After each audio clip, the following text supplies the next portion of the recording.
This is new. This is part of that next quad of space that we were talking about that is going to add 4 times the capacity that we have in place right now. But it's a good place to see sort of the size of one of the manufacturing units, one of the construction units. When we talk about a section, it's around 200,000 square feet if you look at it from above, and you can see all 4 walls from where we're standing right now. So section B, section C, section A, they're all roughly about this size. It's a 3-story building. For the most part, we're looking at the floor where level 2 is in the factory. You can see over there where there is no level 2. Up above that is the floor of level 3. And then, of course, the roof above that. There are some areas where there will never be a level 2 because the equipment's so tall that it won't fit under the floor. So we just don't even put the structure in place. Those tools just go all the way up to the bottom of level 3. You'll see an example of that here. First rooms we go into. But this is how big a section is.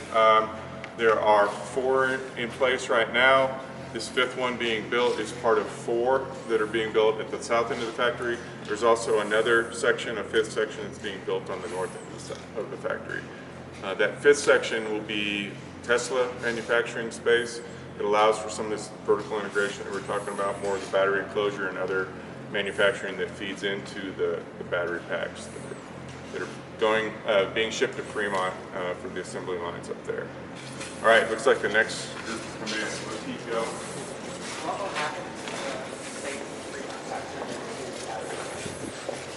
It will get consumed by Model 3. Yeah, so they're making an S next there right now. So let's start making some Model 3 in that same factory. One thing I like to point out as we go through here, those red nozzles are part of an air shower that's used to clean material and people, frankly, that go into that part of the manufacturing space. Some of the manufacturing is sensitive to dirt, to particles, or humidity. So these rooms are clean and they're also dry. And we use air showers and other things to keep things clean as we move in and out of the different rooms. You'll see some of the rooms we go into, there'll be these giant sort of double-sided tape sticky pads that are on the ground. They're removing dirt from your shoes, trying to keep the space clean on the inside. Это была аэродуш для очистки от пыли людей и оборудования.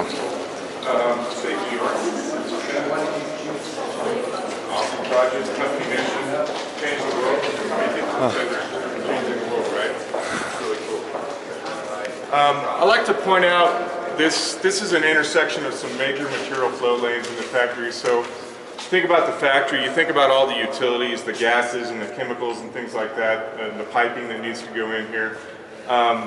Material flow, so the flow of raw materials in and the flow of product going from one step in the process to the next step of the process also needs kind of an infrastructure that you can count on, an architecture for the factory to make sure that we have good flow throughout the life of the factory. So we're just standing in the furthest east part of the factory, maybe the first third of the factory that's being built. As we make our way west, we need to have a good flow lane for all the material and all the equipment moving all the way to the far west end of the factory.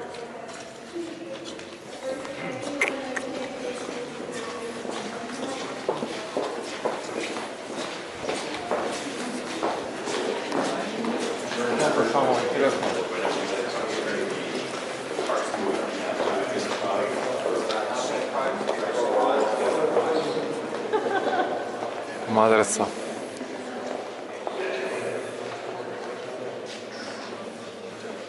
Yeah, so this is one of the first manufacturing rooms. There's no equipment in here yet. The Panasonic part of the process is still being populated with equipment, so you'll see a lot of equipment that we go through as we go through this part of the tour.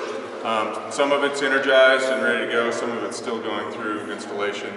And this room is used for mixing of chemicals. As we go into the next room, the experts, they'll tell you a little bit more about how those chemicals are used. But the mixing of separate chemicals to get the chemistry right for the next step of the process occurs in this space. Not much to see here right now. There will be pads and that sort of thing used for using chemicals when all this equipment comes in. We do have so for cell manufacturing, we have raw materials coming in the form of powder. So powder and then water mixed together. We also have steel for the cell assembly. So this is a 2170 cell.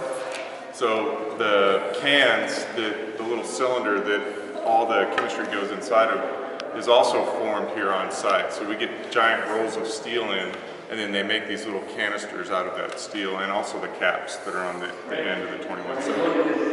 So 2170 nomenclature is the size of the cell, and that looks like an 18650. Yeah, so we have both sizes here side by side. The numbers indicate the diameter and the length of the cell. The 18650 is what's in your Model S and your Model X right now. 2170 is what the Model 3 will be based on. Okay, is it clear? Everybody's asking me that question. I don't know the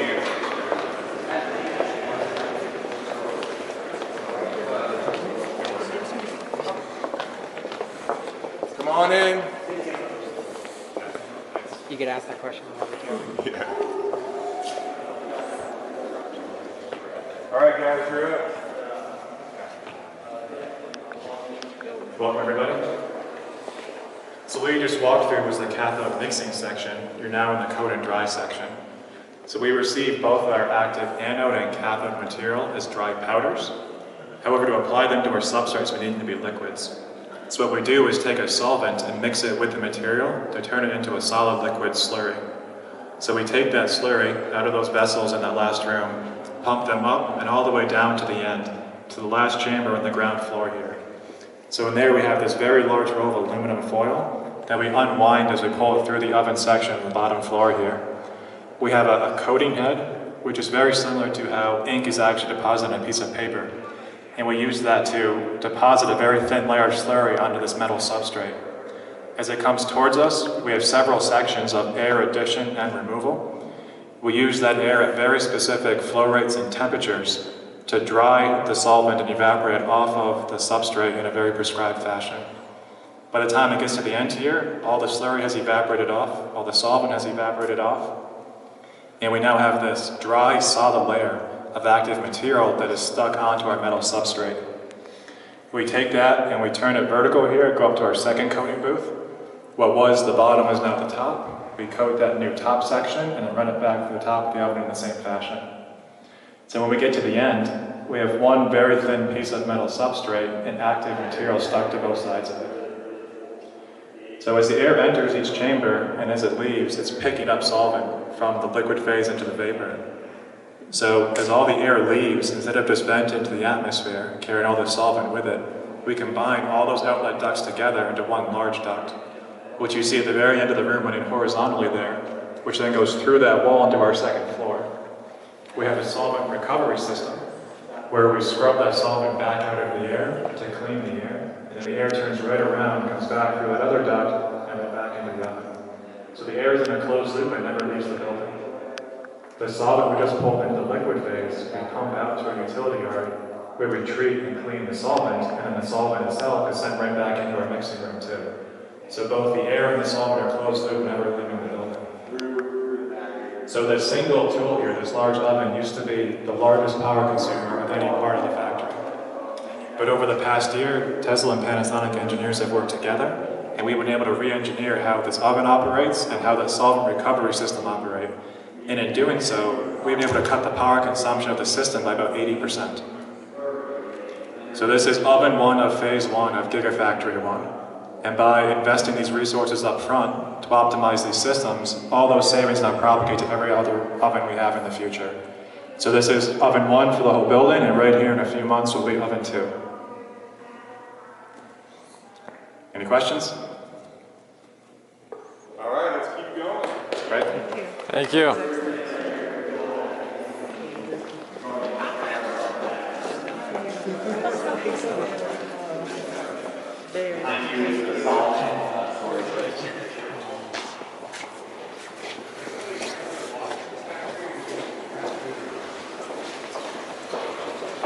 Right now we're walking in Fremont. There's a lot of bicycles. That is a great question.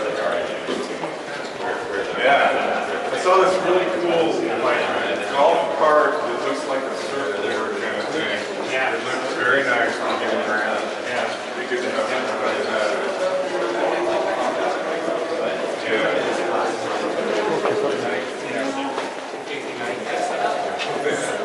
So just as a reminder, we're walking north right now, so we're going from section C to section B. When we get over to the Tesla part, that will be section A. Yes, we're walking through the Panasonic part right now. It's really awesome to have them right here on site. We can learn so fast about what's working well and what's not. If we need to fine-tune the process, we can turn it around very quickly. So a really good partnership. This area is operated by Panasonic. We own the building, they own the equipment, and they run the equipment in this part that we're walking through right now.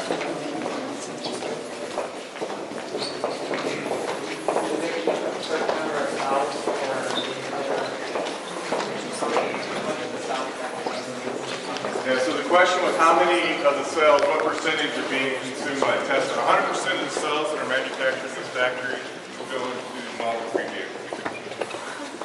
Okay. You notice a little transition. The floor just went from the concrete to this epoxy floor. This has static dissipative properties, so it protects the equipment for the people that are working in here.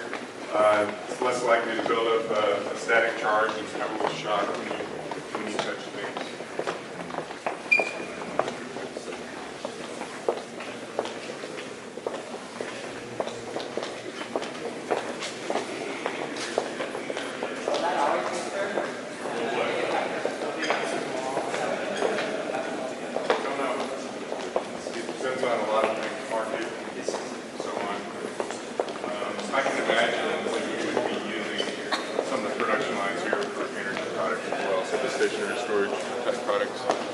Currently planned that way, but I can see how we would be doing that. Are these magnetic strips in the floor?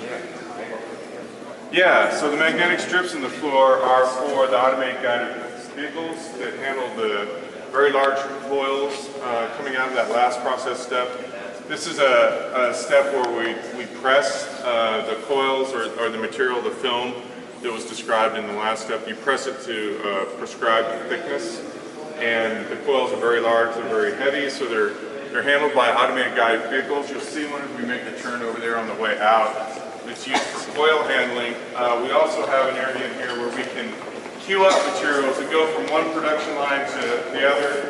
Not all the lines are perfectly balanced, and especially when the factory is new and we're just learning. You can go ahead and go in there if you want. As we're just learning how to manufacture, we're just qualifying the equipment.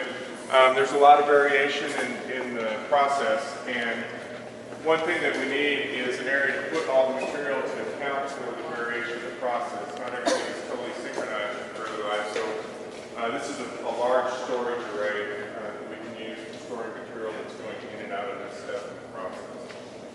There's another one like this, kind of on the other side of the wall. It's a little raw material coming into the factory. Remember, what we're building right now will be multiplied fourfold again in the south end of the building. So these storage arrays, what you're seeing in there, it looks pretty big, but we'll have 4 times as much by the middle of next year. So what will be the bottleneck? What will be the bottleneck? That's an interesting question. I think that's going to change over time. I don't really know. Typically, in a normal factory, your bottleneck would be your most capital-intensive process. I don't know what that is for this manufacturing. I guess if I had to, I guess it's probably the cell assembly, which we're not going to see tonight. That's up on the 3rd floor. We don't want to take you guys up there. It's a long way up. The cell assembly process is where all the different parts. Part of what we've been talking about here, and then the cans that I described before and the caps all come together in the cell assembly process. But I think it'll shift over time. As the production line matures, there'll be constraints in different part of the line.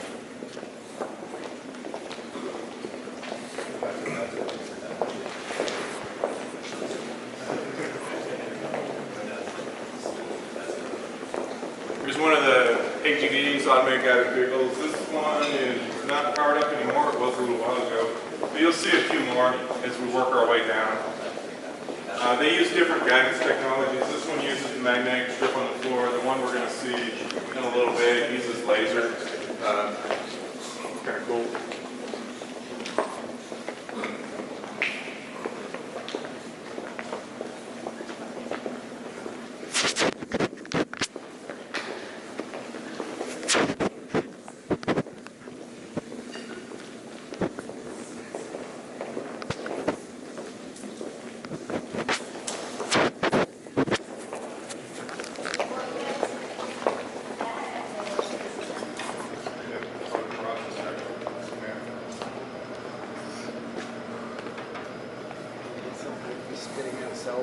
machine guns? Yeah, he's asking about will we be spitting out cells like machine guns? When the south quad is done, there will be 75 cells a second coming up from the south end of the building to the north end of the building. 75 cells a second. Crazy. Yeah, it'll be kind of like a machine gun. But it's not all one stream, right? There's parallel streams, but it sounds cool, right? 75 cells a second. We have to consume that, multiple production lines that we're going to have up in Section A that'll consume all those cells coming in. You'll see here in a minute when we make the turn here, Javier and Meredith are going to tell you about formation trays, the carrier form factor that's used to move the cells around. The 75 cells a second will come up through the factory in stacks of 10 formation trays. Each tray has 256 cells in it. So 2,500 cells in a stack coming up, less than 75 times a second, right? Whatever the math is for that, it's not quite as bad as it sounds. But there will be multiple cell assembly lines running in parallel. What we just saw walking through, like the ovens, he said they're going to double for what we have here, and then there's going to be 4 times as many down in the south end of the building for that part of the process. So all of that put together will double the amount of lithium ion capacity cell manufacturing in the world today. It's a lot of capacity. This process that we're just getting ready to go into is an aging process that is actually several steps further along than the last step that we saw, the presses that I described. So there are 3 or 4 steps that occur between that press and this aging process that are all upstairs. So you go from having these very large rolls that are about this large in diameter and maybe this wide coming out of those presses. They go upstairs, and then they go through slitting, and they get cut down to where the roll is this wide, but still a very large diameter. And then you pull out strips from that roll into a jelly roll that's small enough to be able to fit inside of this can. So that's how we get all the chemistry into the can. And then there's a few other parts and connectors and this cap and a few other things that get all pulled together on the cell assembly line. So we go from the assembly line into an area that's called formation, which looks a little bit like what we're going to see in here, although it's different in that each cell location in the formation area, it's a large storage array similar to this one, but each cell location you've got some wiring to charge the cells up, to let the charge go down, and then to monitor their performance and take some data on each and every cell that's manufactured. So it's this huge area, and you're cycling the cells and you're conditioning them and getting them to the point where they're going to be stable and usable in your vehicle. And then they have to come down here into aging, and they'll tell you a little bit more about aging when we get in there. So they're cycled before they're aged? They are, yes. How long does the cycle take? Can't tell you that. There's process technology that Panasonic is working on. It's, information we don't want to share. Yeah. So it's information you know but won't say? Yeah. Okay. Yeah, I mean, there's a lot that's going on here that's, trade secret. 27 minutes. Yeah. Yeah, okay. Sounds like they're done in there. Let's make our way this way.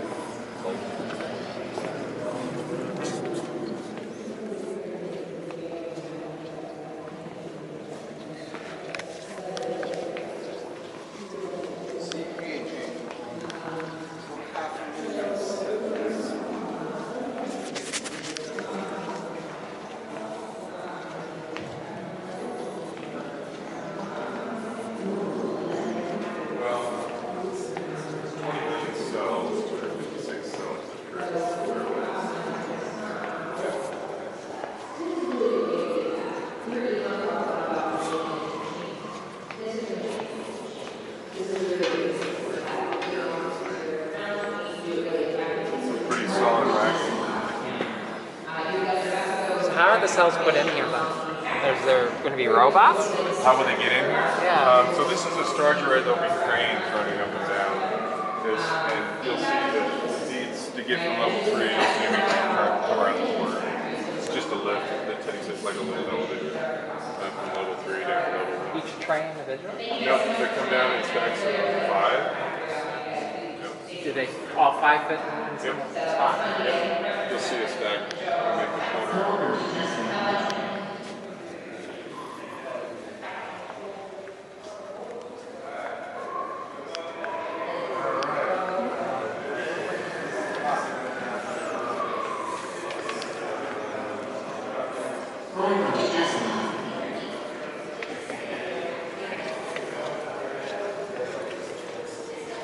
Yeah, this is information that's discussed in it.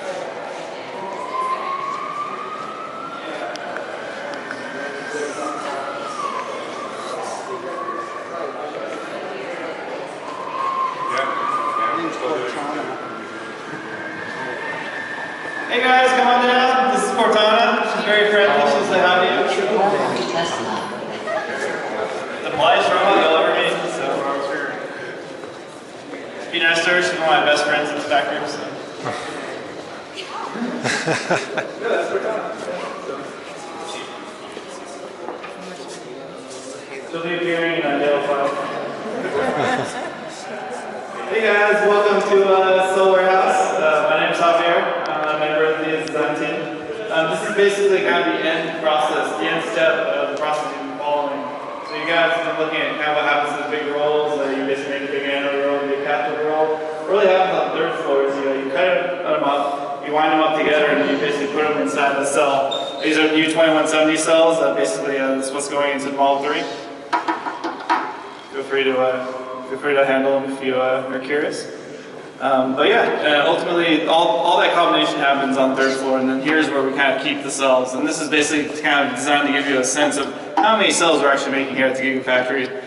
Imagine all these different racks filled with a bunch of these trays. Each one of these trays is going to be filled with a ton of cells. And you're basically talking about tens of millions of cells in this room at one time. That's the kind of volume we're talking about for making Model 3. What's nice about the configuration of this factory is actually the finalized cells of a Tesla needs them will come out right here, and then 10 feet away it's a Section A. So we have a really kind of integrated process, and that's a really kind of a big hallmark of our relationship with Panasonic. Kind of really gives us an integrated feel. It gives us a lot of speed and a lot of cost reductions. Otherwise, you find this stuff in Asia. It's basically traveling over. It's a lot of cost, it's a lot of time, and it's a lot of emissions that you're ultimately saving at. So we think this is a much better solution. That's one of the reasons we have everything under one roof. The other thing to notice is that we have these big kind of seismic bracings, basically for anti-earthquake. But what this really kind of shows is this is the edge of Section B and the start of Section A. So Section A is mostly the Tesla side. We basically do all the power pack production, power cells, as well as a module assembly over there. We're getting ready for production. That's going to start producing cells, pretty soon. And ultimately, but we're not stopping construction. We're still building all sorts of D&E, and that's really the only way to really kind of match the ramp that we're on. The ramp, Elon has definitely called it ludicrous speed sometimes. It's a big challenge as a designer, but this is kind of the way to do it.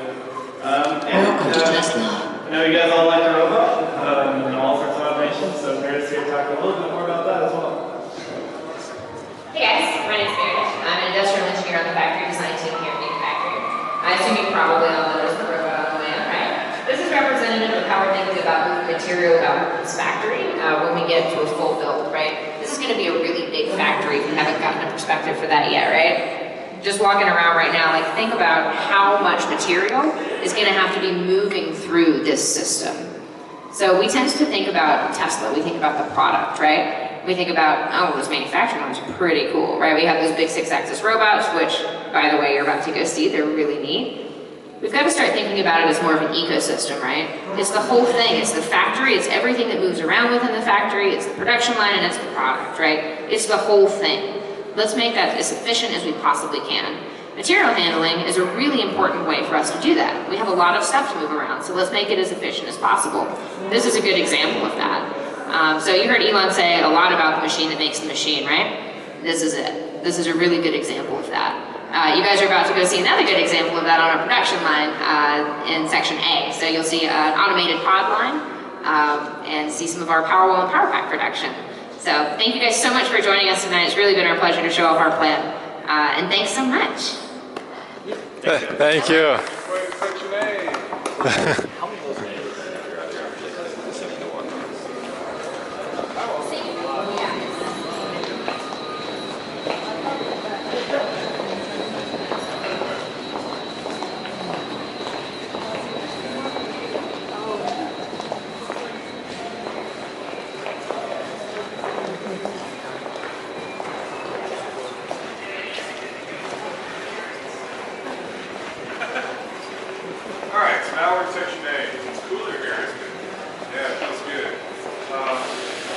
part of the factory is operated by Tesla. The part that we've been in so far is operated by Panasonic. We're walking along the warehouse area right now, coming up on the pod line. I'll describe briefly how the manufacturing process flow steps in the second part of manufacturing. But all the raw materials come in to this part of the factory and go on this racking that we see to our right, and then the materials fed into the production line. We have two pod lines. We have a Powerwall line and a powerpack line. Pods go into Powerwall and powerpack. The pod is somewhat akin to the battery pack that's in the vehicle. So there are modules that go into the pod. The pod has a metal enclosure that keeps everything safe. We put a pod either in a Powerwall up in a vertical orientation or stacks of 16 in a powerpack. There's a powerpack enclosure right there. The powerpack and the Powerwall are stationary energy storage solutions. The Powerwall for residential products, the powerpack for more commercial applications. Oftentimes, power packs will go in, there'll be multiple power packs in an installation. There's some very large installations that are planned that are actually alleviating the need of buying another power plant or building another power plant from the energy grid. So with this much battery storage capacity, you can actually avoid building some capacity that's just there to hit the peak at the hottest part of the day. You can store energy and draw from those batteries instead of building another power plant. One example of how the power pack can be used. Yeah, so the pods are being built. This line on the right is a mostly automated line for building the pods. The first line that came online in October of last year is on the left. It's a manual line.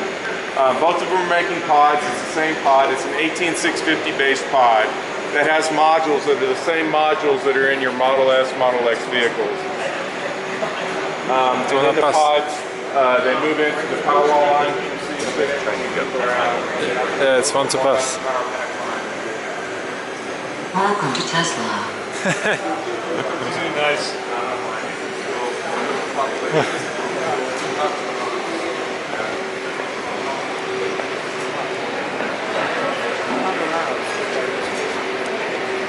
No riding. Oh.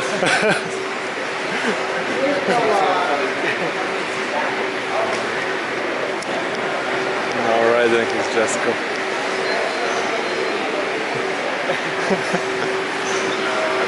It's not currently a plan to make it 18652. Does it say snow riding?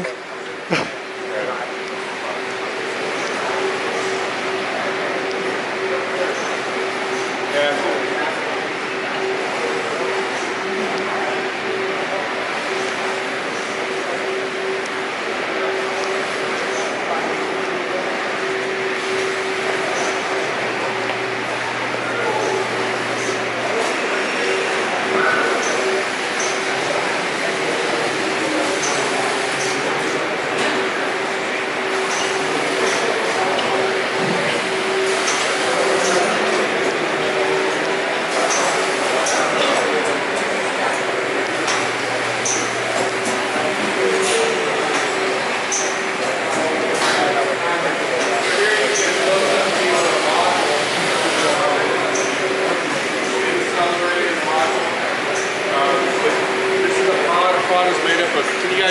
Everybody but me kind of stay over on this side.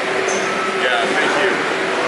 Two modules in a pod, and one pod in a Powerwall, 16 pods in a power pack. This module is the same form factor really that you have in your Model S right now. You'll see it when we make the corner over here. There's a chassis, there's an autogas chassis on the ground. You'll see some like below the floorboard where the battery pack is. You'll be able to tell where these modules are. You can see the shape in the battery pack enclosure of the Model S. Yeah, Jason. There's 16 modules in the Model S. Yeah. 16 like this.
take out the weight of the enclosure, so yeah, a little over 200 pounds.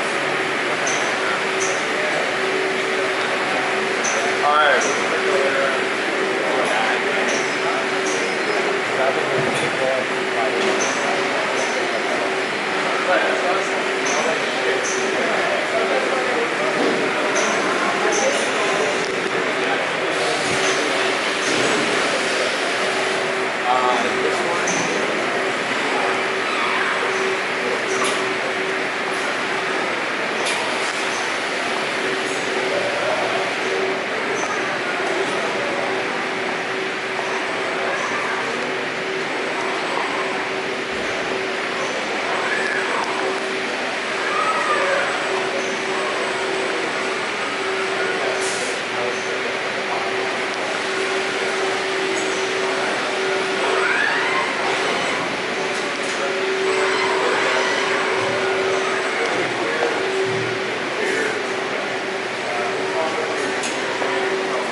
Well, you guys made it to day 2 of the Grand Opening. So you should be proud of that. Some people left before day 2. You guys stuck it out. So I thank you for waiting. I know it's been a long wait to see our factory. I'm glad you guys were able to see it. I want to take a few minutes to talk about some of the energy products we have. You just saw us making some pods here on our assembly line. Those pods are the building block to our energy products. We take one of those pods, stick it into a Powerwall that you see here to your right. Powerwall is for home use. It's got about 6.6 kilowatt hours of energy storage. Charge it during the day from your solar panels, and then the sun goes down at night, you come home from work, you discharge your Powerwall rather than going back onto the grid for energy. We take 16 pods, we stick it over here in a Powerpack. Powerpack has about 100 kilowatt hours of energy storage. Our industrial customers will take one of these, they'll charge it during the night when utility rates are very low.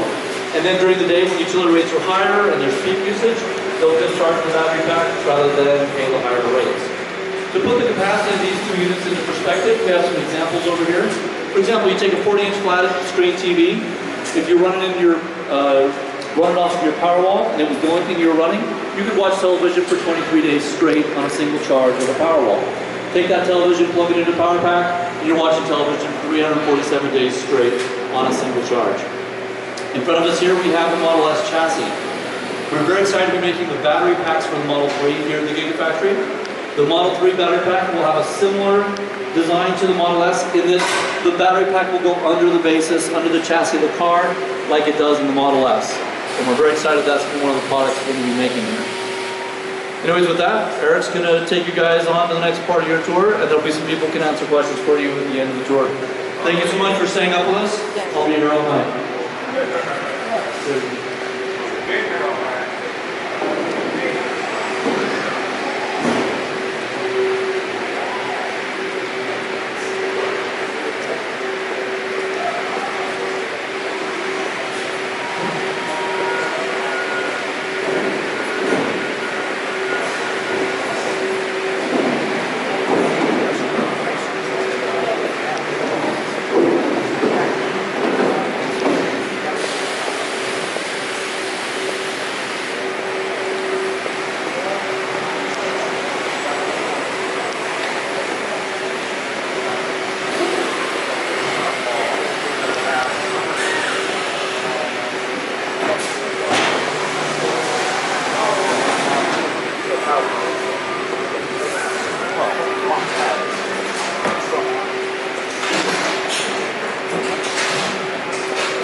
manufactured down there, the automated line, the manual line next to it, feeding into Powerwall. So this is all manual right now.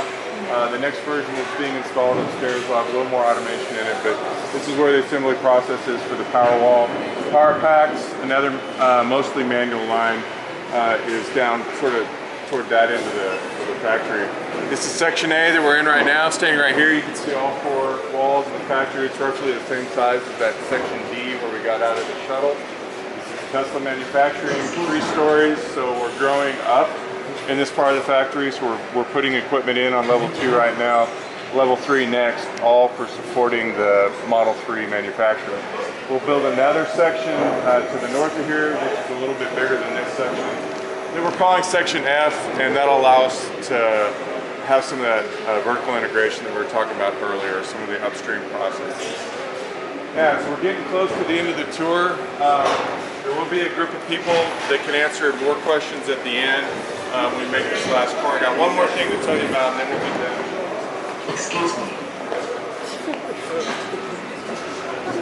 Yeah, if you guys can get in the walkway here. We have forklifts going up and down this aisle. I don't want you guys to get run over, so if you can come back in, thank you.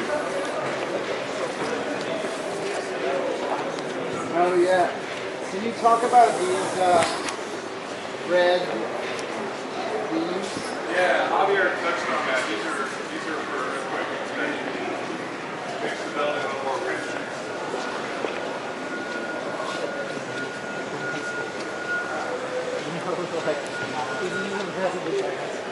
If there's an earthquake, this might.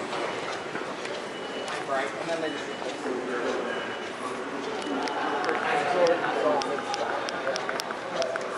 maybe a couple cells, knocked off shells. Yeah, so we've reached the end of the process. So started from the cell manufacturing and walked all the way through to the Tesla part of the manufacturing for the battery products. Right now we have, in terms of finished goods, we've got the Powerwall, as you can see, a big stack of them over here, and the power packs on the left. All the finished goods go out of the docks that are on the other side of this material. This is where your Model 3 battery packs will come out as well. They go to Fremont from here to the assembly lines for Model 3 that'll be in Fremont. Yeah, so that's it in terms of the tour. I want to thank you very much. Josh and I are really happy to see you here. We're really appreciative of the support. You're helping us change the world. We're really excited about it. Glad you could be here for this celebration. Yeah. Thank you.